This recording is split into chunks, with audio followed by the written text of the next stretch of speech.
দেশের গুরুত্বপূর্ণ স্থাপনায় জঙ্গি হামলার আশঙ্কার কথা জানিয়েছে পুলিশ। এরই মধ্যে জোরদার করা হয়েছে নিরাপত্তা। হামলার হুমকিদাতাদের ধরতে মাঠে নেমেছে আইনশৃঙ্খলা বাহিনী। এদিকে ধর্মীয় বক্তাসহ দেশের গুরুত্বপূর্ণ ব্যক্তিদের নামে অনলাইনে যৌন উত্তেজক ওষুধ বিক্রি করার অভিযোগে 10 জনকে গ্রেপ্তার করেছে পুলিশ। অন্য এক অভিযানে অনলাইনে এসএসসি পরীক্ষার প্রশ্নপত্র ফাঁসের অভিযোগে 4 জনকে গ্রেফতার করা হয়েছে। বিস্তারিত হাকিম মাহির রিপোর্টে।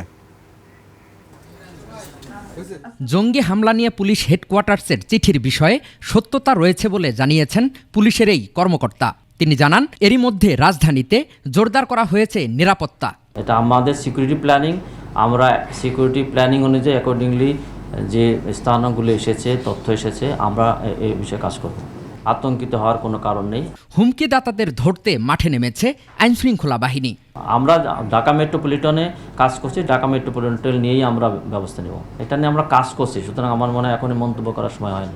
এদিকে মিজানুর রহমান আজহারি সহ বিশিষ্ট ব্যক্তিদের ছবি ও বক্তব্য বিকৃত করে বানানো হতো ভুয়া বিজ্ঞাপন। কখনো ভুয়া নিউজ কাট, কখনো এডিটেড ডিপফেক প্রযুক্তি ব্যবহার করে বিভ্রান্ত করা হতো সাধারণ মানুষকে।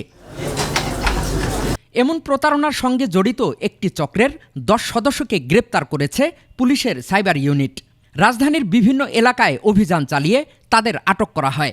উদ্ধার করা হয় মোবাইল ফোন, ল্যাপটপ, ভুয়া বিজ্ঞাপনের কন্টেন্ট এবং প্রতারণায় ব্যবহৃত বিভিন্ন আলামত। ওই যে প্রচারণা যেটা চালাতো হচ্ছে চট্টগ্রাম থেকে, কিন্তু এই যে মালামাল যেগুলো ডেলিভারি করতো বাংলাদেশের বিভিন্ন জায়গা থেকে, বিশেষত ঢাকার মোহাম্মদপুর থেকে কুরিয়ার সার্ভিসে, অর্থাৎ 2টি কুরিয়ার সার্ভিস, মূলত স্ট্রিট ফাস্ট এবং পাঠাও 2টি কুরিয়ারের মাধ্যমে এই যে যারা এর অর্ডার করতেন মালামালগুলো, তাদের কাছে এই মালামালগুলো মূলত পৌঁছে দিতেন ক্যাশ অন ডেলিভারিতে।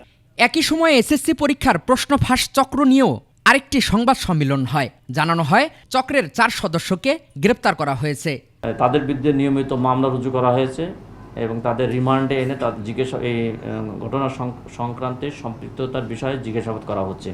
হাকিম মাহি, 21 টেলিভিশন, ঢাকা।